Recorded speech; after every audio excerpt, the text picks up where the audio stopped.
Can Suyu kanalıma hoş geldiniz. Kanalıma abone olmayı, bildirim zilini açmayı, eğer videomu beğenirseniz beğen tuşuna basarak bana destek olmayı unutmayın lütfen. Bugün sizlere orkideler için gerçekten çok önemli bir konudan bahsetmek istiyorum. Orkidelerin çiçek açmamasına sebep olan 8 tane yapılan hata ve orkidelerin çiçek açması için yapmamız gereken 8 şeyden bahsetmek istiyorum. Buyurun hemen başlayalım. Şimdi görüyorsunuz orkideleri özellikle güneş alan bir yere koydum. Yani güneş alabilecek bir yere koydum. Şimdi orkideler güneş alan yeri severler. Hatta direkt güneş alan yeri de severler. Yani sürekli güneş almayı severler. Ama dikkat etmeniz gereken orkidelerin direkt güneş almasını engellemek için önüne perde koymanız gerekiyor. Perdeli bir şekilde ışığı süzecek bir şekilde konumlandırmanız lazım ki hızlı büyüyebilsin. Direkt güneşi seviyor ama perdeli olması lazım. Bu çok önemli. Sürekli güneş alan yer çok sever ama yine söylüyorum bunun perdeli olması lazım. Perdeyi bazen açık unuttuğunuz zaman, perdeli olmadığı zaman da orkideleriniz kesinlikle yanacaktır. Buna özellikle dikkat etmeniz lazım. Yani perdeleri açık unutup da orkideleri yakmamak lazım. Şimdi burada özellikle şunu da söylemek lazım. Orkideler sürekli güneş alan yer değil de gün içerisinde birkaç saat güneş alan yerde de olur. Işığı çok iyi alan, yani güneşi direkt almayabilir ama ışığı çok iyi alan yerde de orkideleriniz yetişebilir. Genel itibariyle bu şekilde sorular geldiği için burada bunu da söylemek istiyorum. Eğer eviniz ışık almıyorsa, yani güneş almıyorsa eviniz, yani ve ışık takviyesiyle, yani şeylerde satılıyor, çiçekçilerde de satılabiliyor. Online yerlerde de, online mağazalarda da satılabiliyor. Yani yapay güneş dediğimiz güneş ışıkları var. Onları alıp da kullanabilirsiniz. Onlarla birlikte çok güzel orkide yetiştiren insanlar tanıyorum. Gerçekten evinizde eğer ışığınız yoksa, eviniz güneş almıyorsa rahatlıkla kullanabilirsiniz o ürünleri. O ürünleri aldığınız zaman da göreceksiniz çok memnun kalacağınızdan da eminim. Orkidelerin çiçek açmasına engel, fazla ışık ve az ışık meselesini anlattık. Şimdi gelelim saksı değişim meselesi, çok fazla sulama ve az sulama meselesini de anlatmak istiyorum. Eğer orkidelerin saksıları orkidelerin köklerine göre darsa, saksılar küçükse saksı değiştirme zamanı gelmiştir. Ve bu noktada da yani saksı dar olduğu zaman da orkideler güzel çiçek açmaz. Orkideler solmaya başlar, yapraklar yumuşamaya başlar. Şimdi göstereceğim size, bakın bunun aslında saksı değiştirme zamanı önümüzdeki baharda bunun saksısını değiştireceğim. Yavaş yavaş saksı değiştirme zamanı geldi. Saksısı buna artık dar geliyor. Bakın görüyor musunuz? Muhtemelen önümüzdeki yıl itibariyle çiçek açmasında biraz sıkıntı olacak. Yapraklarında sıkıntı olacak. Çünkü şeyler çok küçük, yani saksısı çok küçük olduğunu düşünüyorum yani. Bakın. O şekilde.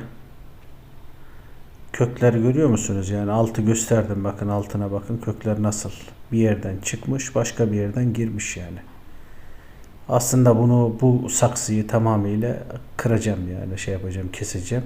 Köklerine zarar vermemesi için. Daha büyük bir saksıya geçireceğim yani. Orkidenin kökleri hassastır. Hem güçlüdür hem de çok hassastır.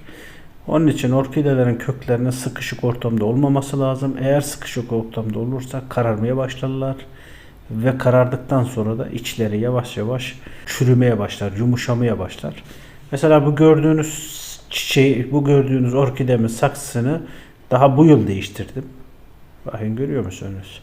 Aynı şekildeydi. Biraz önce gösterdiğim orkide gibiydi. Bakın değiştirdim, şu an bu sene çok güzel çiçekler açtı. Geçen yıl çiçekleri çok az durmuştu. Yani yaklaşık 1-2 ay falan durdu. Ondan sonra da çiçekleri solmuştu. Ama şimdi öyle gözükmüyor yani. Şimdi gerçekten yaprakları büyüdüğü, çiçeklerindeki büyüklüğü görebiliyor musunuz yani? Evet, tam ideal saksı. Yani bunun yaklaşık belki 2 yıl, belki 3 yıl bu saksıyla gider. Eğer küçük saksıda kalsaydı belki de bu şeyimden, orkidemi kaybetmiştim yani muhtemelen. Onun için saksılara dikkat edeceğiz. Kökler çoğaldığı zaman, kahverengileşmeye başladığı zaman özellikle saksı değiştirme zamanı gelmiştir. Saksılarını değiştireceğiz yani. Önemli. Şimdi gelelim sulama, az sulama, çok sulama meselesi. Orkideler az sulandığı zaman da çiçek açmaz. Çok sulandığı zaman da çiçek açmaz. Veyahut da az sulandığı zaman da orkideleri kaybedebiliriz. Köklerini, orkidelerin kendisini de hatta kaybedebiliriz. Çok suladığımız zaman da orkideleri kaybedebiliriz. Onun için şunu söyleyeyim, yani orkidelerimizi haftada 2 kez, yani bazıları haftada 1 kez ihtiyacına göre deniyor ama haftada 2 kez sulanması orkidelerin genel itibariyle yeterli. Eğer orkidelerinizde benim orkidelerimin saksılarındaki gibi delik varsa ve ciddi hava alıyorsa, bu şekilde orkideler toprağa çabuk kuruyor. Toprağa çabuk kuruduğundan dolayı haftada kesinlikle 2 kez sulamanız gerekiyor. Benim haftada 2 kez suluyorum. Görüyorsunuz çiçekleri zaten böyle, kimisi tomurcuklandı, kimisi çiçek açtı. Daha 1-2 ay sonra çiçek açacaklar var. Ciddi kök çıkaranlar var. Önemli. Burada sulamayla alakalı bakın, dibinde bu şekilde su kalmayacak. 10 dakika 15 dakika bu şekilde su olduğu zaman bu orkidenin sulanması için gayet yeterli. Ondan sonra da bu suyu kesinlikle dökmeniz lazım. İkinci saksı, o seramik saksıların içerisinde su kesinlikle kalmaması lazım. Yapılan en büyük hatalardan bir tanesi orkide sulamada. Orkideyi suladıktan sonra su içerisinde kalıyor. Su içerisinde kaldığı zaman da toprak bozuluyor toprak küfleniyor. Kökleri bozuluyor.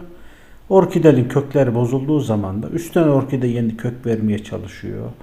Ve bir noktadan sonra da orkide tamamıyla orkideyi kaybediyor. Bakın orkide şu an, bunu 2 gün önce suladığım şey, görüyor musunuz?